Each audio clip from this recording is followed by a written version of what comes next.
నమస్తే welcome to our channel. నేను మిషాల్ని. AP శాసన మండలి సమావేశంలో మంత్రి నారా లోకేష్ గారు బుచ్చా మీద గట్టి కౌంటర్ అయితే ఇస్తున్నారు. అయితే నా తల్లిని అవమానించావు అని గట్టిగా మాట్లాడుతుంటే దానికి బుచ్చ సత్యనారాయణ ఆ మాటలు వద్దు వెనక్కి తీసుకుంటాను అన్నట్టు వ్యాఖ్యలు చేస్తున్నారు. కానీ వెనక్కి తీసుకున్నట్టయితే అక్కడైతే మనకైతే అనిపించట్లేదు. హోమ్ మినిస్టర్ అనిత గారు కూడా అడుగుతున్నారు, ఎందుకు ఒక మహిళని అవమానించడం, ఒక తల్లిగా తన బాధ ఆవేదన పడుతున్నా కానీ అవమానించినంత మీరు వెనక మాట అయితే వెనక తీసుకోవట్లేదని గట్టిగా శాసన మండలిలో మాట్లాడటం జరుగుతుంది. నిజంగా అసలు ఇక బుచ్చ సత్యనారాయణ ఈ వ్యాఖ్యల్ని వెనక తీసుకుంటారా? ఇలాంటివన్నీ డిస్కషన్ చేస్తే ముందు స్టూడియోలో ఉన్నారు సీనియర్ జర్నలిస్ట్ దుర్గకుమార్ గారు ఉన్నారు. వారిని అడిగి విషయాలను తెలుసుకునే ప్రయత్నం చేద్దాం. నమస్కారం సార్. నమస్కారం అమ్మా శాలిని, మన వీక్షకులు. సార్, ఈరోజు ఏపీ శాసన మండలి సమావేశంలో బుచ్చ సత్యనారాయణ మీద మంత్రి నారా లోకేష్ గారు ఫైర్ అయ్యారు, నా తల్లిని అవమానించేవానని. సో అది దానికి బుచ్చ సత్యనారాయణ ఆ మాటను వెనక్కి తీసుకున్నట్టయితే మనకైతే అనిపించట్లేదు. ఏం జరగబోతుందంటే ఏం చెప్తారు సార్? ఇది గతంలో జరిగిన సంఘటనకి కంటిన్యూషన్ అమ్మా. అయితే ఏంటంటే అసలు ఇది ఎందుకు ప్రస్తావన వచ్చిందంటే, లోకేష్ గారి మీద వాళ్ళు ఒక ఆరోపణ చేశారు.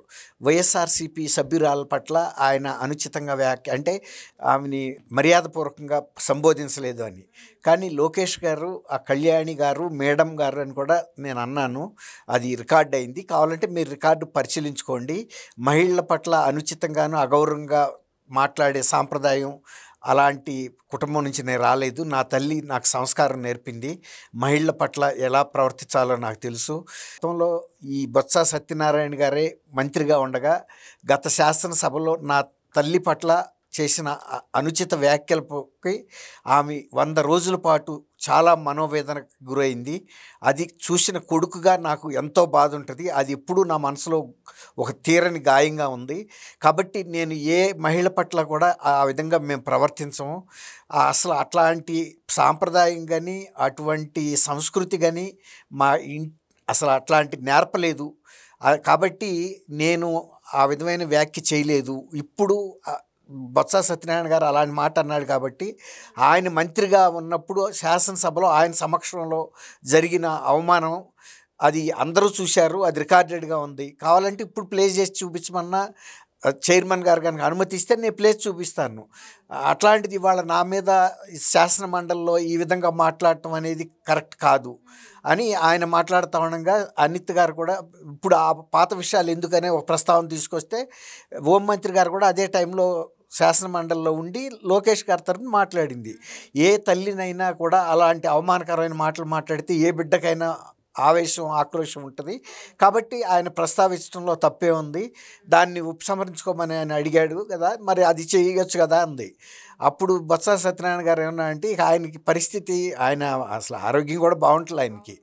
ఆయన అన్నాడు, నేను ఇది ఎప్పుడూ జరిగిపోయిన సంఘటన, దానికి ఆ రోజే మేమంతా కూడా విచారం వ్యక్తం చేశాము. మళ్ళీ కూడా నేను అటువంటి సంఘటన పట్ల ఇప్పుడు చేయమన్నా నేను చేస్తాను. అది ఎవరు కూడా ఎప్పుడూ సమర్థించం, మేము జరిగింది పొరపాటేను అనేసి ఆయన అన్నాడు. అన్న తర్వాత ఈ లోకేష్ గారు కూడా నేను గతంలో జరిగిన సంఘటనని గుర్తు పెట్టుకునే నేను ఎప్పుడైనా వ్యవహరిస్తా తప్ప బాధ్యత తక్కువగా ఎవరు వ్యవహరించం. మా పార్టీలో అదే ఒక కార్యకర్త, సాధారణ కార్యకర్త భారతిరెడ్డి మీద వ్యాఖ్య చేస్తే మేము ఆ వ్యక్తిని, మా పార్టీ కార్యకర్త అయినా కూడా మేము జైలుకి పంపించాము. అది తెలుగుదేశంలో ఉండే ఒక నిబద్ధత, పట్టుదల. అట్లా ఉంటాం కానీ మేము ఇతర మహిళల పట్ల అలా వ్యవహరించము, అటువంటి వాళ్ళని ప్రోత్సహించమని కూడా ఇవాళ చెప్పాడు సభలో. దానికి తోడు ఇంకోటి ఏంటంటే జిఎస్టీ మీద కూడా గతంలో ఇప్పుడు బొత్స సత్యనారాయణ గారు మొన్న బిజినెస్ అడ్వైజరీ కమిటీలో జిఎస్టీ బిల్లుకు వ్యతిరేకంగా ఒక తీర్మానం ఆమోదించాలని చెప్పి ఆయన ప్రతిపాదించాడు అక్కడ. అదే జగన్మోహన్ రెడ్డి గారు అంతకుముందు జిఎస్టీని స్వాగతిస్తున్నట్టుగా ట్వీట్ చేశాడు. ఇవాళ కౌన్సిల్లో తీర్మానం చేశారు జిఎస్టీ తగ్గించినందుకు ప్రధానమంత్రి గారిని అభినందిస్తూ. అయితే ఆ అభినందిస్తూ చేసిన తీర్మానం పట్ల వైఎస్ఆర్సీపీ ప్రతిపక్ష నాయకుడు కదా అందులో కౌన్సిల్లో బొత్స, ఇప్పుడు ఈ తీర్మానం మీద మీరేం చెబుతారు, మీరు సమర్థిస్తారా వ్యతిరేకిస్తారో చెప్పండి అన్నాడు. దాని మీద ఆయన ఏమి చెప్పలేని పరిస్థితి. ఎందుకంటే తీర్మానం అయితే ఆమోదించారు, మరి మెయిన్ మెజారిటీగా ఉన్న పక్షం వైఎస్ఆర్సీపీ, వాళ్ళు ఆమోదించినట్టయినా చెప్పాలి, ఆమోదించట్లేదన్నా వ్యతిరేకించినట్టు చెప్పాలి రికార్డెడ్గా. అయితే ఇప్పుడు మనకి జరిగినంతలో ఆయన ఆమోదించినట్టు కానీ వ్యతిరేకిస్తున్నట్టు కానీ చెప్పలేదు. అయితే ఏంటంటే నిన్న ఆయన బిజినెస్ అడ్వైజరీ కమిటీలో చెప్పాడే కానీ జిఎస్టీ మీద ఏమన్నా చర్చిస్తారా మీరని నిన్న మోసెస్ రాజు గారు ప్రస్తావించి అడిగినప్పుడు మళ్ళీ అదే బొత్స సత్యనారాయణ మౌనం వహించాడు. ఎందుకంటే అప్పుడు చెప్పాడు కానీ ఆ తర్వాత వాళ్ళ పార్టీ స్టాండ్లో వచ్చిన మార్పును గమనించి తను దాని మీద చర్చించడానికి కానీ దాన్ని వ్యతిరేకించే పరిస్థితిలో లేరు జగన్మోహన్ రెడ్డి పార్టీ. ఇప్పుడే కాదు, గతంలో అనేక బిల్లులు లోక్సభలో వచ్చినప్పుడు కానీ, మొన్న ఉపరాష్ట్రపతి ఎన్నికల్లో కానీ వైఎస్ఆర్సీపీ వాళ్ళు బీజేపీ పార్టీని కానీ గతంలో కానీ ఇప్పుడు ఉన్న కూటమిని కానీ వ్యతిరేకించట్లా. కాకపోతే మొన్న ఈ మధ్య జగన్మోహన్ రెడ్డి గారు మాత్రం ఒక ఆమె విషయంలో బీజేపీ కూటమిని అంటే వాళ్ళ ఎన్నికే సక్రమంగా జరగలేదు, ఈవీఎంలని వాడుకుని దుర్వినియోగం చేసి గెలిచారని కూడా మాట్లాడాడు. కానీ ఇక అక్కడతో ఆగాడు తప్ప ఇక దాన్ని మళ్ళీ కంటిన్యూషన్ చేసే పరిస్థితి లేదు. కానీ దాని మీద ఏదైనా ఇతర పార్టీలతో కలిసి లోక్సభలో కానీ లేకపోతే రాజ్యసభలో కానీ డిమాండ్ చేసి ఈవీఎంలు వద్దు, మనకి బ్యాలెట్ పెట్టమని మాట కూడా అంటలేదు. రాష్ట్ర స్థాయిలో మాత్రమే దాన్ని ప్రస్తావిస్తున్నాడు తప్ప కేంద్రంలో ప్రధానమంత్రి మోడీ గారు చెవిలో పడే విధంగా లోక్సభలో మాట్లాడితే బాగుంటుంది వాళ్ళ సభ్యులు, ఈవీఎంల ద్వారా మాత్రమే భారతీయ జనతా పార్టీ ఈసారి అధికారంలోకి వచ్చింది అని అదైతే అంటలేదు. మీరు కౌన్సిల్లో మాట్లాడిన అంశంలో చాలా లోకేష్ గారు తీవ్రంగా ఖండించాడు. ఒక పోరాటం మాత్రం ఇంకా అసలు ఎవరు కూడా మాట్లాడలేని పరిస్థితిలోకి నెట్టాడు సభని. దాంతో అసలు బొత్స సత్యనారాయణ గారు కూడా మహాప్రభు దీని గురించి ఎత్తొద్దు, జరిగింది తప్పే, దాన్ని పదే చేయొద్దు, ఎందుకంటే వాళ్ళకి ఆ పార్టీకి అది చాలా పెద్ద నష్టం చేసింది, ఇప్పుడు దాని నుంచే కోలుకోలేకపోతున్నారు వాళ్ళు.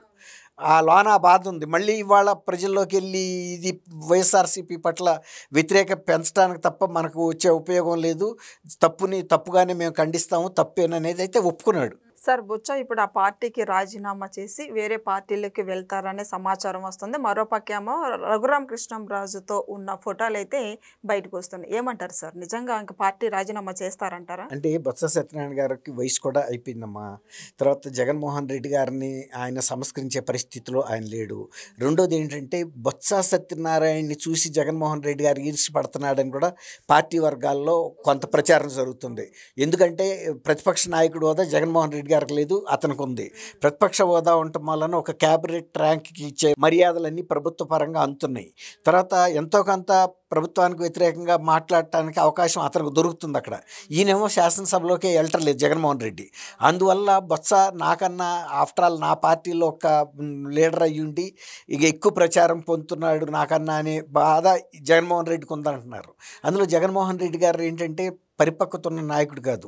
ఎవరో ఒకళ్ళు మాట్లాడినా పార్టీకి పేరు వస్తుంది అనుకోవట్లేదు ఆయన. నాకన్నా మించినాడు పార్టీలో ఉండకూడదు, నాకన్నా ఎక్కువ ప్రచారం ఎవరికి జరగకూడదు, ప్రజాబాహుళ్యంలో వాళ్ళ మీద చర్చ జరగకూడదు, నేను ఒక్కడు అన్నట్టు ఉండాలనుకుంటున్నాడు ఆయన. దీంతో బొత్సకు కూడా నేనేదో పార్టీ కోసం ప్రయత్నిస్తుంటే జగన్మోహన్ రెడ్డి ఈ విధంగా వ్యవహరిస్తూ పార్టీని ఇంకా అంటే తీసికట్టుగా పంపించే పరిస్థితిగా మాట్లాడుతున్నాడు. అంటే అతను మాట్లాడే మాటలు సజ్జల రామకృష్ణారెడ్డిని ప్రోత్సహించి మాట్లాడే మాటలు కూడా పార్టీకి శ్రేయస్కరం కాదు. అదే ఇవాళ బొత్స చూసారా కౌన్సిల్లో లోకేష్ గారు మాట్లాడుతున్నప్పుడు బేషరతుగా దండం పెట్టి అయ్యా తప్పు జరిగిపోయింది అని అన్నాడు. అంతేగాని రెచ్చగొట్టే మాటలు కానీ సమర్థించుకునే మాటలు మాట్లాడాల. అది వయసుతో పాటు ఉన్న పరిపక్వత, కనీసం పార్టీని అక్కడికన్నా కాపాడుకునే ప్రయత్నం చేస్తున్నాడు. జరిగిన నష్టం ఎట్టాగూ జరిగింది, ఇంకా జరగకుండా అన్న చేస్తున్నాడు. కానీ ఇప్పుడు సజ్జల రామకృష్ణారెడ్డి కానీ జగన్మోహన్ రెడ్డి కానీ జరిగిన నష్టాన్ని ఇంకా కూడా పెంచే పరిచేస్తున్నారు. వీళ్ళు రెచ్చగొట్టే మాటలు మాట్లాడుతున్నారు ప్రజల్ని. తర్వాత ప్రజల్ని అభిమానం కోల్పోయే చర్యలు అంటే అసెంబ్లీని బహిష్కరించడం అంటే ప్రజలను బహిష్కరించినట్టే కదా. ఇప్పుడు ఇచ్చిన బాధ్యతను నెరవేర్చకుండా ఇప్పుడు అదే కౌన్సిల్లో తను పోరాడుతున్నాడు. ఎంత మేరకి తన వయసుకి తగ్గట్టుగా తను ఏదో పోరాడుతున్నాడు. తనకు అనారోగ్యాలు కొన్ని ఇబ్బందులు మాట్లాడటానికి. కానీ మరి అది అవకాశాన్ని ఉపయోగించుకోకుండా జగన్ రెడ్డి చేజార్చుకుని బొత్స మీద కొంత అసూయగాను కొంచెం అంటే నాకన్నా పెరుగుతున్నాడన్న బాధ ఉన్నట్టుగా గమనించాడు బొత్స కూడా. అందువల్ల ఒక రకంగా ఈ పార్టీ పైకి వెళ్ళేది లేదు, నేను మాత్రం ఒంటరి పోరాటం ఎందుకు చేయాలని పార్టీ మారినా మారచ్చు, ఏముంది దానికి. ఆయన అంతకుముందు కాంగ్రెస్లో పీసీసీ ప్రెసిడెంట్గా కూడా చేసిన స్థాయి వ్యక్తి ఆయన జగన్మోహన్ రెడ్డి మోచేతి కింద నీళ్లు తాగాల్సిన అవసరం కూడా ఏం లేదు. జగన్మోహన్ రెడ్డి ఇక అసెంబ్లీకి 60 రోజుల్లోగా వెళ్ళకపోతే అనర్హత వేటు పడుతుందని రఘురామ కృష్ణంరాజు స్పష్టంగా చెప్పారు. ఏమంటారు సార్, జగన్మోహన్ రెడ్డి ప్లాన్ ఏంటి? జగన్మోహన్ రెడ్డి అనర్హత వేయించుకుని ఉప ఎన్నికకి వెళ్తాడని అయితే నేను అనుకోనమ్మా. ఏదో ఒక రకంగా సాంకేతిక పరంగా వెళ్ళాను అనిపించుకుని సంతకం అయితే పెట్టి ఉంచుకుంటాడు. కానీ ఎందుకంటే మొన్న జెడ్పీటీసీ ఎన్నికల్లో డిపాజిట్ కోల్పోయాడు. ఈ టైంలో మళ్ళీ బై ఎలక్షన్ వచ్చి అదే పులివెందుల నియోజకవర్గంలో కనుక మళ్ళీ పరాభవం అయితే కోరి తెచ్చుకున్నట్టు అవుతుంది, లేపి గుర్రాన్ని తన్నించుకున్నట్టు అవుతుంది. కాబట్టి అంత డేరింగ్గా వెళ్తాడని అయితే నేను అనుకోను. సో ఇదండి, చూశారు కదా. ఇక బొత్స సత్యనారాయణ అయితే పార్టీ మారే అవకాశం ఉందనే సమాచారం వస్తుంది. ఇక మొన్న కూడా రఘురామకృష్ణరాజు గారితో కూడా ఫోటోలు దిగిన ఫోటోలు కూడా బయటికి అయితే వచ్చాయి. ఇక నెక్స్ట్ ఆ పార్టీకి రాజీనామా చేసి పార్టీలోకి వెళ్తారా అనేది నెక్స్ట్ వీడియోలో తెలుసుకుందాం. Thank you sir. Thank you అమ్మా.